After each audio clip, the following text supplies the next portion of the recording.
ሪያል ማድሪድ በቪኒሲየስ ጁኒየር የዘረኝነት ጥቃት ላይ ለአውሮፓ እግር ኳስ ማህበር ማስረጃ አስገብቻለሁ ብለዋል። መድፈኞቹ በተደጋጋሚ ጊዜ ስለሚነሳባቸው የፈጠራ ችግር ተንታኞች የራሳቸውን አሰላለፍ ይፋ አድርገዋል።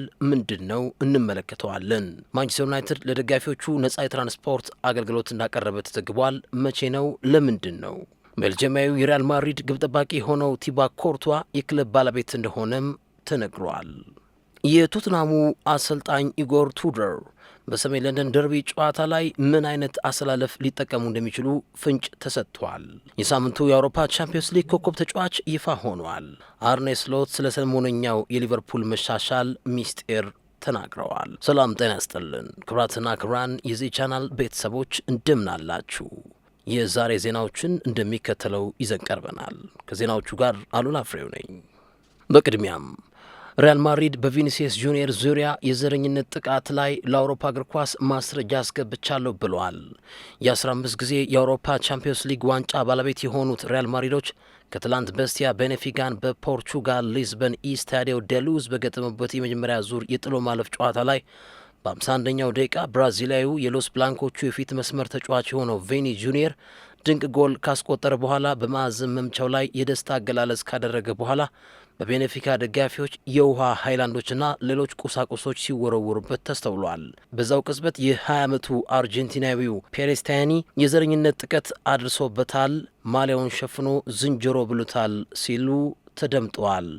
ቫልቬርዴም ኤምባፔም ራሱ ቪኒሲየስ ጁኒየርም ሪያል ማድሪድ ባወጣው መግለጫ መሰረት ለአውሮፓ እግር ኳስ ማህበር ማስረጃ አስገብቻለሁ፣ ከአውሮፓ እግር ኳስ ማህበር ጋርም በጋራ እየሰራን እንገኛለን ብሏል። በዚህም የመልሱ ጨዋታ በቀጣይ ወር ፌብራሪ 25 በሳንቲያጎ በርናቦ ከመደረጉ በፊት በተጫዋቹ ፔሬስቲያኒ ላይ ቢያንስ በአውሮፓ እግር ኳስ የቅጣት አንቀጽ መሰረት ተጫዋቹ እስከ 10 ጨዋታ ሊቀጣ ሊያስችለው የሚችለውን ማስረጃ ይፋ አድርጌያለሁ ሲል ሪያል ማድሪድ መግለጫ አውጥቷል።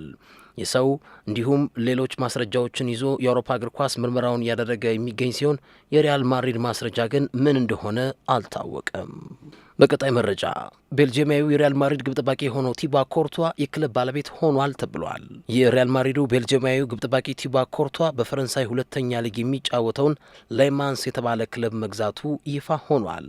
በዚህ ክለብ የቴኒስ ተጫዋቹ ኖቫክ ጆኮቪች እንዲሁም ማጉስን አርንን ጨምሮ ፊሊፔ ማሳም የዚህ ቡድን የሼር ሆልደር እንደሆኑም ተነግሯል። እነዚህን ተጫዋቾችና የስፖርት ቤተሰቦች የተቀላቀለው ቲቦ ኮርቷ የሁለተኛ ሊግ የፈረንሳይ ክለብ የሆነውን ላሜንስን በድርሻ መልክ እንደገዛው ተረጋግጧል። ላሜንስ በአሁኑ ሰዓት በሊግቱ በ39 ነጥቦች ከመሪው ትሮይስ በ3 ነጥቦች አንሶ 5ኛ ደረጃ ላይ ሲገኝ በኮፓ ዴ ፍራንስም እየተጫወተ ይገኛል። ማንቸስተር ዩናይትዶች ለደጋፊዎቻቸው ነጻ የትራንስፖርት አቅርበዋል ተባለ። ቀያዮቹ ሰይጣኖች ለደጋፊዎቻቸው ነጻ የትራንስፖርት ያቀረቡት ዩናይትድ በሊጉ ኤቨርተንን፣ ክሪስታል ፓላስን እና ኒውካስትልን እንዲሁም አስቶን ቪላን ከገጠመ በኋላ በማርች 20 ከበርንማውዝ ጋር አርብ ዕለት በሚያደርገው ጨዋታ ላይ እንደሆነ ተነግሯል። በዚህ ዕለት የትራንስፖርት እጥረት ሊኖር እንደሚችል ከወዲሁ የተነገረ ሲሆን ለደጋፊዎቹ ማንቸስተር ዩናይትድ ነጻ የባስ አገልግሎት ይፋ እንዳደረገም ተነግሯል። ዩናይትድ ደጋፊዎቹ በባስ ረገድ $50 ለእያንዳንዱ ደጋፊ ሊያወጣ እንደሚችልም ተነግሯል።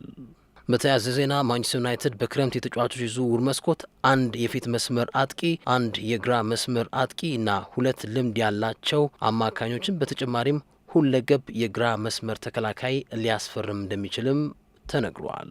የሳምንቱ የአውሮፓ ቻምፒዮንስ ሊግ ኮከብ ተጫዋች ይፋ ተደረገ። በአውሮፓ ቻምፒዮንስ ሊግ በተደረጉ የሳምንቱ አጋማሽ የማክሰኞና የሮብ ጨዋታዎች ላይ አንድ ጨዋታ 3-3 በሆነ ውጤት በአትሌቲኮ ማድሪድና በክለብ ብሩጅ መካከል ሲጠናቀቅ ቀሪዎቹ መርሃ ግብር በመሸናነፍ ተጠናቀዋል። በተደረጉ ጨዋታዎች 35 ጎሎች ከመረብ አርፈዋል። አንቶኒ ጎርደን የሳምንቱ ኮከብ ተጫዋች ክብርን አግኝቷል። ጎርደን ኒውካስትል ዩናይትድ ቋራባግን ትላንትና 6-1 ሲያሸንፍ 4 ጎሎችን አስቆጥሯል። ጎርደን ከፒኤስጂው ኢዝሪ ዱዌ ከሊቨርኩሰኑ ሼክና ከቦዶ ሆግ በመብለጥ የሳምንቱ ኮከብ ተጫዋችነት ክብርን አግኝቷል ተብሏል። መድፈኞቹ በተደጋጋሚ ጊዜ ለሚነሳባቸው የፈጠራ ችግር ተንታኞች የራሳቸውን አሰላለፍ ይፋ አድርገዋል። በዘንድሮ ዓመት የእንግሊዝ ፕሪምየር ሊግን ለ147 ቀናት መምራት የቻሉት አርሰናሎች በተለይም በሎ ብሎክ የሚጫወቱ ቡድኖችን በሚያገኙበት ረገድ የፈጠራ ችግር በጨዋታ ወቅት የሚስተዋል ትልቁ ተግዳሮት እንደሆነ ተነግሯል። ቡድኑ ላብነት ያህል ብሬንትፎርድን፣ ወልቭስን፣ ኖቲንግሃም ፎረስትን የመሳሰሉ ቡድኖችን ሲያገኝ የፈጠራ የአማካኙ ውጤታማነት ደካማ እንደሆነ ተነግሯል። ተንታኞች እንደሚሉት ከሆነም ዴቪድ ራያን በግብ ጠባቂነት፣ ካላፊዮሪን፣ ጋብርኤልን፣ ሳሊባን ከቲምበር ጋር አጣምረው 4 አማካኞችን ለፈጠራ ይረዳቸው ዘንድ አካተዋቸዋል። በዚህም የስፖርት ቤተሰቦች እንደሚሉት ከሆነ ማይክል አርቴታ በቀጣዮቹ ቀሪ ጨዋታዎች ዙሜንዲን፣ ዲክላን ራይስን፣ ማርቲን ኦዲጋርድን ወይም ኢዜን ከኖርድጋርድ ጋር በማጣመር ከፊት ለፊት ትሮሳርድና ገብርኤል ሱስን በማድረግ የፈጠራ ክህሎታቸውን 4 የአማካኝ ተጫዋቾችን በመጠቀም ከፍ ማድረግ ይጠበቅባቸዋል ብለዋል። አርሰናል በቀጣይ ከቶትንሃም ከዌስትሃምና ከብራይተን የመሳሰሉ ጨዋታዎችን የሚያደርግ ሲሆን ብሎ ብሎክ ተጋጣሚዎቹ የሚጫወቱ ከሆነ ፈጠራው እንዳይሳሳ አማካኙን ወደ 4 ከፍ ማድረግ አለበት ተብሏል። በእሁዱ ጨዋታ ላይ የአርሰናልና የቶትንሃምን ጨዋታ ፖል ሜርሰን እንደሚዳኙት ይጠበቃል።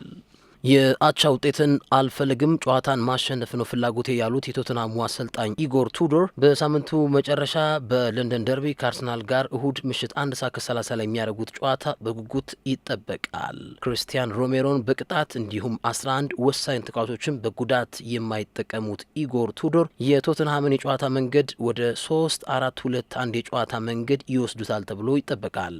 አሰልጣኙ ዩቬንቱስና ላዚዮን በመሩባቸው ጨዋታዎች 5 መርሃ ግብሮችን ድል ሲያደርጉ 3 ጨዋታዎችን በአቻ ውጤት እንዲሁም አንዳንድ ጨዋታዎችን በ3-4-2-1 የጨዋታ መንገድ በውድድሩ ሚድ ሲዝን ላይ ተጠርተው ክለቦቹን ባጫወቱባቸው ሰዓት ተገምግመዋል ተብሏል። በዚህም አሰልጣኝ ኢጎር ቱዶር ቫንደቬንን ከሬዱ ድራጉሲን ጋር ሊያጣምሩ እንደሚችሉና ጃኦ ፓሊናን አሊያም ግሬን ወደ ኋላ በመመለስ 3ኛ የተከላካይ ተጫዋች ለማድረግ አስበዋል ተብሏል። ኮነር ጋላገርን፣ ቢሱማን እና ፔፕሳርን በመሃል የሚያጫውቱ ሲሆን ሮናልድ ኮሎሙዋኒን አሊያም ማቲያስ ቴልን ከዣቪ ሲሞንስ ጋር በማጣመር ዶሚኒክ ሶላንኬ ጀርባ ያጫውቷቸዋል ተብሎ ይጠበቃል። ቱዶር በንግግራቸው አይ ላይክ ቱ ፕሌይ ኦፌንሲቭሊ ማለታቸውን ተከትሎ የእሁዱ የለንደን ደርቢ ጨዋታ በጉጉት እንዲጠበቅ ከወዲሁ ምክንያት ሆኗል ተብሏል።